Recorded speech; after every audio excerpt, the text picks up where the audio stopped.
With the disappearance of a Malaysian jetliner still a mystery, Jason Calvi takes us inside the intriguing process of analyzing critical black box data. U.S. bishops call for action on immigration reform. We'll discuss the issue in depth tonight. Our Rome correspondent, Alan Holdren, takes us through a Vatican exhibit on the history of the Bible, including real pieces of the Dead Sea Scrolls.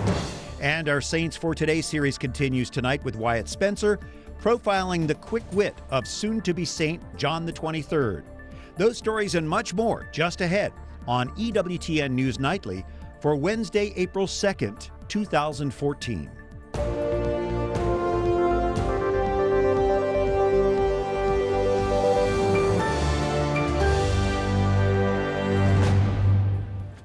Good evening. I'm Brian Patrick with our EWTN News team, and we begin tonight looking at News Now. Chilean authorities are discovering little damage and just 6 reported deaths after an 8.2 magnitude earthquake shook the northern part of that country overnight. President Michelle Bachelet declared a state of emergency and is assessing loss in the northern coastal city where the quake struck in the Pacific Ocean. Thousands of people were evacuated due to the threat of a tsunami, but no major tsunami damage is apparent yet. We're now seeing cell phone video of the quake from residents. This video shows a house rattling. What happened to Malaysian Airlines Flight 370 may remain a mystery forever. That's what officials are saying today. The assessment by Malaysian and Australian officials highlights their lack of knowledge about the missing jetliner. That's frustrating for relatives of some Chinese passengers on board. They're accusing Malaysia of not providing enough information and even lying about the plane's final movements. It must be almost unbearable for those families, and I can fully understand why so many of them are just so desperately anxious and so desperately unhappy. Flight 370 went missing March 8th en route from Kuala Lumpur to Beijing. And the countdown is ticking. Come Monday, the signal in the plane's 2 black boxes will begin to fade. Those boxes hold information that is critical to any investigation. Jason Calvi is at Ronald Reagan National Airport with that story tonight. Jason? Each plane has them, usually 2 of them. They're not actually black, but orange. Now, if the Malaysian airplane is found, then its black box could come to a specialized lab here in Washington, D.C., where a thorough process begins. As beacon touches water, it sends out this signal. For at least 30 days, it points investigators to these. A flight data recorder and a cockpit voice recorder. A third of all the boxes studied here come from other countries. This is one of the most advanced accident investigation labs in the world, run by the National Transportation Safety Board, NTSB. They have to survive saltwater immersion and immersion up to 20,000 feet. If these boxes are underwater, they go through a drying process that can last days. Even after 2 years of submersion in Air France, they were able to successfully get most of the data out of the chips. In the case of a flight data recorder, it records 25 hours. Many times we're able to look back at previous flights and see, was there a problem that was actually occurring 1 or 2 flights prior to? And investigators get to look at hundreds of things. Altitude, heading, airspeed. The computers then create these graphs. Investigators also listen and transcribe up to 2 hours captured by the cockpit voice recorder. They can also decipher clues from background noise. Sounds similar to seat moving, sounds similar to door openings. The NTSB lab reviews 650 items each year, including these data and voice recorders, but also GPS units and iPhones, all to answer questions and make our skies safer. We want to make sure it's never happening. And by 2015, the underwater beacons will last 90 days as opposed to the current 30 days. And researchers are looking into many other options, including having those black boxes ejected from the planes and floatable, or sending the data to a satellite in the sky. Brian? Fascinating story. Thank you for that inside look. Jason Calvi at Reagan National Airport. Now some of the other stories our EWTN News Nightly team has been covering in today's world. Catholic bishops this week are calling on Congress to act quickly to fix a broken immigration system. But the House has put aside the comprehensive bill passed by the Senate, vowing to take a methodical, step-by-step approach. On their visit to the Arizona border, we see the bishops distributing communion across those national lines, Along with celebrating Mass there, the group of bishops is asking the Obama administration to limit deportations to prevent families from being divided. They're also telling House members that delaying reform is a kind of indifference to human suffering. Congressman Cuellar from Texas joining us now to give us an update on the immigration in the House, and Johnny Young, head of the U.S. Bishop's Office for Migration and Refugee Services, joining us. Congressman Cuellar, the Democrats want to move this thing forward. How are you convincing your GOP colleagues that this is urgent? Well, first of all, we're going to tell them that we have been telling them that it's not going to go away. The issue of immigration reform has to be addressed for the good of those families, for those people, the 11 or 12 million that we have here, but also for the good of the economy, because they can contribute so much. So I don't care if we do it as a full comprehensive bill or if we break it up. As long as we get to the end goal of having a way to address the immigration reform, I've been supporting it and I will continue to support it.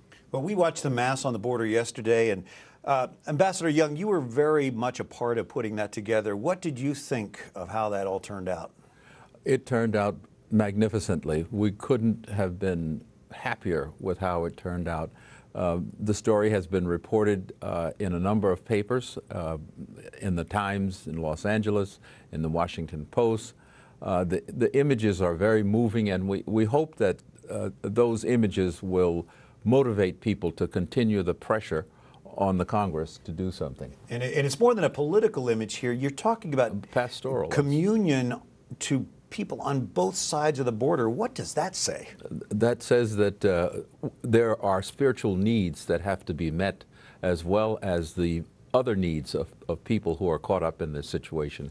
And that's why the bishops were there, to demonstrate a couple of things: the pastoral concern, the solidarity with the people who are living in that situation, also solidarity with the Holy Father and what he did when he went to Lampedusa.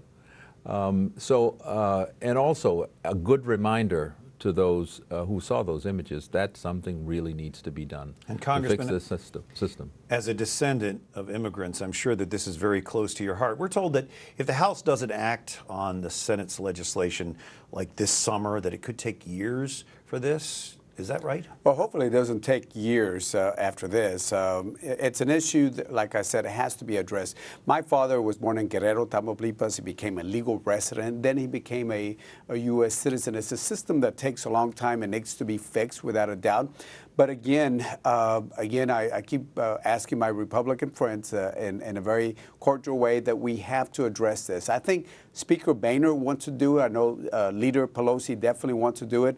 If we can just get together, do it in a bipartisan way, just like they did in 1986, a Republican President, Ronald Reagan, and the Democratic Congress, they got together, they worked it out. We gotta not just say no, we gotta be able to find a solution to address this issue. Yeah, it can be done. And finally, Ambassador Young, this is a matter of prudential judgment, so that we don't have to believe as Catholics either way on immigration. Why are the bishops so firm in this area? Well, I think the bishops are very clear in their belief that there is a biblical reason that motivates them to really do their very best to bring about change in this area. They also know that historically our church is a church of immigrants, and that is also another factor. There's also a deep belief in the dignity of the human person, and in trying to assure that each person, documented or undocumented, is treated with respect and dignity and all the full rights that every other human being has. And let's face it, our nation is a nation of immigrants. Exactly. We appreciate the input from both of you, and we look forward to having you back on again. Thank you. Thank you. Thank you, Brian. Well, today is the 9th anniversary of the death of John Paul II. Santo Padre Giovanni Paolo II è tornato alla casa del Padre. Preghiamo per lui. We will always remember those scenes of people in St. Peter's Square accompanying the Holy Father in his final hours on this earth. His funeral drew millions to Rome, many calling for him to become a Santo Subito, or saint, right away. He will be declared a saint later this month on Divine Mercy Sunday, the week after Easter. Floodwaters in Washington state are now draining away, making it easier for crews to search for victims of a mudslide. Today, officials confirmed 29 deaths from this disaster. More than 10 days after the mudslide, 20 people are still missing. Those working to find victims say this search effort will last a long time. The first death linked to marijuana is being reported in Colorado since its legalization in January. Denver officials say an exchange student fell to his death after eating a marijuana cookie. The autopsy released today said the student died from the fall but listed marijuana intoxication as a contributing factor. Today, the Supreme Court ruled there will be no limit for campaign donations. The High Court justices decided in a 5-4 vote, Americans have the right to donate without worrying they'll violate the law. This applies to candidates, political parties, and political action committees or PACs. There is still, though, a cap for congressional and presidential candidates. Some are worried today's decision will lead to corruption. Congress has pledged its support for Ukraine in the midst of its crisis with Russia. The House and Senate have passed a bill to give the country $1 billion in loan guarantees. Russia's invasion into Crimea has created a rift between Moscow and Washington. This aid bill is really a way for the U.S. to denounce Russia's aggressive move and show its support for Ukraine. We're joined now by AP reporter Jim Heintz in Moscow. Jim, a lot of experts are saying the Crimean crisis is the most dramatic and troublesome to hit that region since the Cold War. Do you agree? Certainly in terms of a crisis within the boundaries of the former Soviet Union, it's the most tense situation. There was a lot of disagreement between Moscow and the West over the 1999 Kosovo bombing campaign, but this is by far the tensest situation that has developed within what used to be the USSR. Well, President Obama has announced sanctions against Russian individuals and some that could affect the country's economy, but a lot of people are saying this isn't tough enough. How do you see the U.S. reaction? How is it perceived there in Moscow? The initial round of sanctions that Obama announced were greeted with sort of humorous disdain by Russian officials. The second round, which came a few days later, bit a little bit harder because those hit some officials who are very close to Russian President Vladimir Putin. But we have not yet seen what the long-term consequences of the sanctions are going to be. So there's still question as to ultimately how effective they will be. Well, Jim, I'm pretty sure that you've been in the country for quite some time, and you're probably in pretty close contact with the Russian people in your work there for the AP. How do the people in Russia feel about this situation? Are they agreeing with President Putin, or are they sympathetic to the Ukrainians, or just, you know, what is the reaction there from the people? Public opinion surveys indicate that Putin's popularity and approval rating has spiked very high since the beginning of all of this, and it's now somewhere around 75%, which is an extraordinarily high approval rating by anybody's standards. There is, of course, a lot of dissension, at least within Moscow, where much of the population tends to be relatively young and Western-oriented, but the dissension has not appeared to have much, if any, effect on the Kremlin's thinking in all of this. And the one large demonstration that was held a couple of weeks ago against Russia's action in Crimea got very little attention, if any, on state-controlled Russian television. So the prospect of any sort of dissension spreading very far into the hinterlands outside Moscow seems pretty small. Well, it sounds like President Putin has support from the people for the most part. A very interesting perspective from Moscow today, and we appreciate Jim Heintz joining us, our AP correspondent. Thank you, Jim. Coming up, Bibles, some handwritten and beautifully illustrated, are now on display at the Vatican. We'll tour this unique exhibit. And Pope Francis challenges married couples to be living icons of God's love in our world. We cover the Pope's Wednesday audience.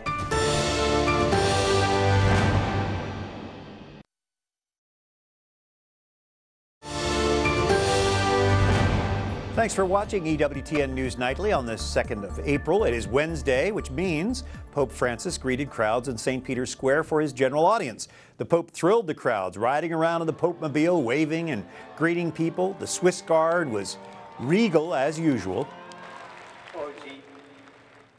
Pope Francis spoke about the vocation of marriage, noting that married couples are a unique example of divine love in the world. He also paid tribute to Blessed John Paul II on this, the 9th anniversary of John Paul's death. Well, those who visit the Vatican this spring can step back in time through centuries as the Word of God has been transmitted through the Bible. Tonight, our Rome correspondent Alan Holdren visits a unique free exhibit now open in the Eternal City. The Vatican's exhibition space in St. Peter's Colonnade now has the history of the Bible on display. God's Word Goes Out to the Nations is being offered now, co-sponsored by the American Bible Society.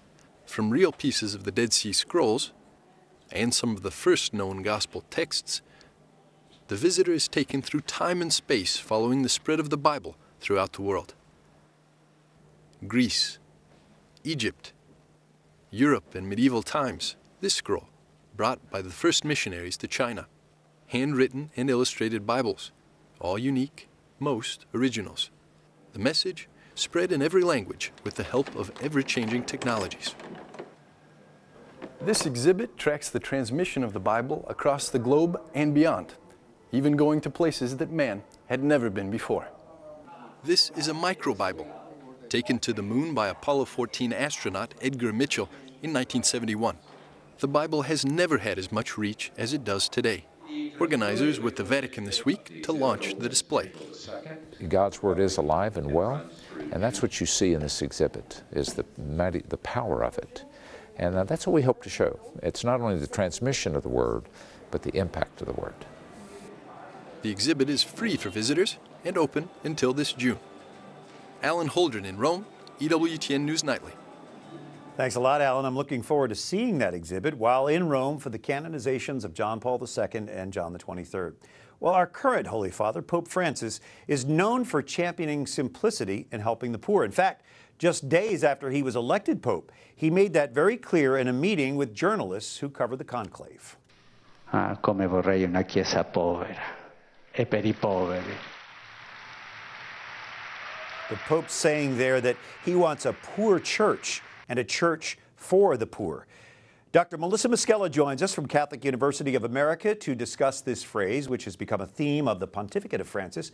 Melissa, this remark is quoted by almost everyone. What do you think the Holy Father meant by this? Well, when the Pope is talking about wanting a poor church that is for the poor, it certainly doesn't mean not having any material means. Right? The church needs material resources in order to fulfill its mission. So the point of the Pope there is to push us to use our material resources wisely, all in the service of the mission, which means serving the poor broadly understood, not just the materially poor, but the spiritually poor, which, as Mother Teresa says, is the worst form of poverty. Well, the Pope sets a wonderful example, and he encourages members of the clergy to follow that example. Yesterday, we heard about this controversy in Atlanta where the Archbishop built this $2.2 million house, and he caught a lot of flack, and he tried to respond very sincerely that he made a mistake. What do you make of that? Is that something that's scandalous, or is it being kind of blown up? Well, I think the Archbishop, first of all, is to be commended for the way that he responded, with such humility and transparency and responding to the concerns of the people. At the same time, I think that the response is exaggerated. That we have to recognize here that the residence of an archbishop is not a private house. It's a building that belongs to the diocese. It's used for important functions, for events, for meetings with people, important officials, and so on. And you need a space that's adequate to that task. So while I think the bishop was right in his response, I also think the way that the people reacted was a bit exaggerated. How can we as lay people take this message of simplicity of Pope Francis to heart? Do we need to sell everything and be homeless?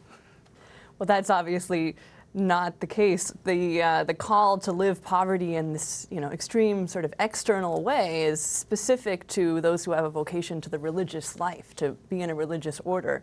But the Second Vatican Council tells us that lay people are meant to be in the world, in the middle of temporal affairs, and bring all of those things to the gospel. And to do that, you need to have the appropriate material resources. You can't be a member of Congress and wear jeans and a t-shirt. You need to have the appropriate clothing, you need to have the appropriate home in which perhaps to be able to entertain people of sort of high standing in society, and you need to be able to reach people in all levels of society, which means you need to have the material resources in order to deal with them. Yeah, it seems more of a heart thing than a material thing. Exactly. Dr. Moschella, thank you for joining us and for your contributions to EWTN News Nightly. Thank you.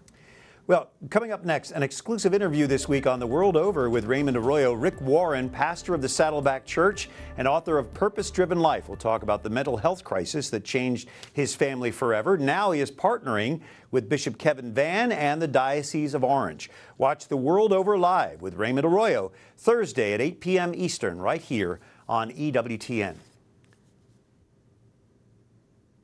Up next, a fascinating look at the humor of Blessed John XXIII, who, along with John Paul II, will be canonized later this month. Wyatt Spencer continues our Saints for Today series. And technology brings some much-needed hope for students in Detroit struggling to learn the basics. You're watching EWTN News Nightly. Good evening, I'm Brian Patrick, and we are gearing up for the canonizations later this month of two recent popes, John Paul II and John XXIII. In our Saints for Today series, this week we're highlighting Blessed John XXIII. He is known for his openness, his generosity and warmth, but the good pope is also famous for his sense of humor.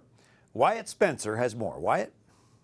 Yes, Brian, good Pope John was known for his cheerful personality and witty one-liners. It's not every pope that can make a U.S. president, in this case Dwight Eisenhower, laugh out loud, but you may say his funny quips add something unique to his legacy.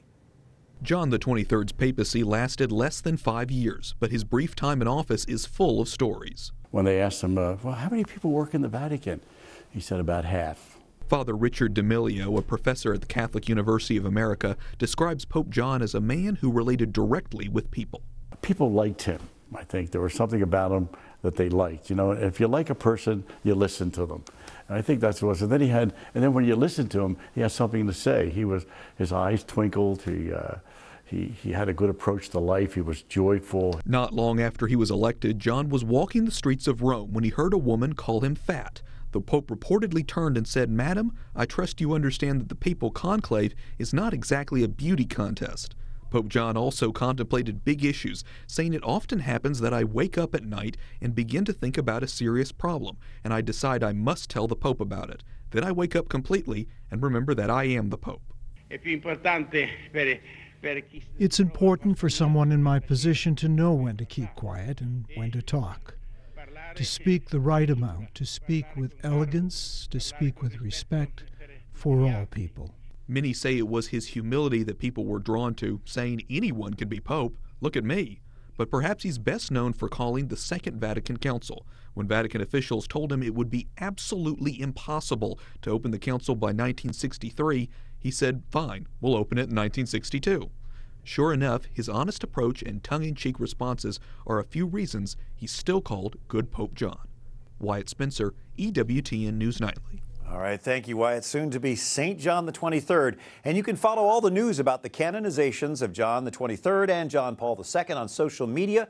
Organizers are making it very easy. The Vatican has created an official Instagram account called Two Pope Saints. That's the letter or the number 2. They also have a Twitter handle at Two Pope Saints. And of course, there's a website, twopopesaints.org, so everyone can be a part of the celebration. And of course, we'll have coverage right here on EWTN News Nightly. We will be in Rome. Technology is making the difference for some school children in a city that's gone through some really rough times lately. But thanks to a few gizmos and gadgets, the future of these kids is looking brighter with every swipe. Susie Pinto reports. Observations. Students at Bennett Elementary have all the tools at their disposal. Laptops, desktops, iPads, mini iPads. The teachers have interactive technology in their classrooms, interactive whiteboards. I had no idea how to say that word. It starts with the C. 4th and 5th graders who need a little extra help get their own tutor via Skype. I enjoy it. It's kind of cool. talking to other people. I don't even know. The high-tech classroom is helping to level the playing field for these kids. The technology at Bennett parallels what is available in suburban schools. While the focus at Bennett is on the future, students elsewhere in Detroit are having a tough time escaping the past. Dozens of schools sit empty. Standardized test scores are the lowest in the country, while the youth mortality rate is the highest. Jalen Pickett faced a bleak future. One of those. My man came back like, what? And I had to jump in between because they both... He got into a fight on his first day of high school and continued making bad decisions. But instead of getting suspended or expelled, his school offered workshops on anger management and conflict resolution skills. The junior now has a new outlook. When I first started dressing like this, they asked me, like why you wearing a tie or something? Like, you want to be a lawyer? Like, you dress like you're a lawyer? I say, yeah, that's what I'm going to be. The sound of hope once again filling these hallways. Susie Pinto, EWTN News Nightly. Hopeful and encouraging. Thank you, Susie. Finally tonight, a rare instrument could fetch a pretty penny at auction. This viola from the 1700s is known as the McDonald's. It's expected to sell for $45 million this week. You think it's worth it? Take a listen.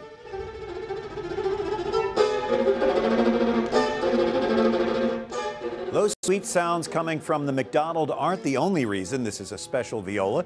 Its value has a lot to do with the craftsman who carved it. Firstly, it's made by Antonio Stradivari, who was the greatest violin maker of all time. Secondly, it is one of his very rare violas. There are about 650 Stradivarius instruments in existence, but only 10 complete violas. And it's only one of 2 Stradivarius violas still in private hands. Well, that's our news for tonight. Be sure to like us on Facebook and follow us on Twitter. To watch again, visit EWTN's YouTube page. For all of us here at EWTN News Nightly, I'm Brian Patrick. Thank you for watching tonight. Good night and God bless you.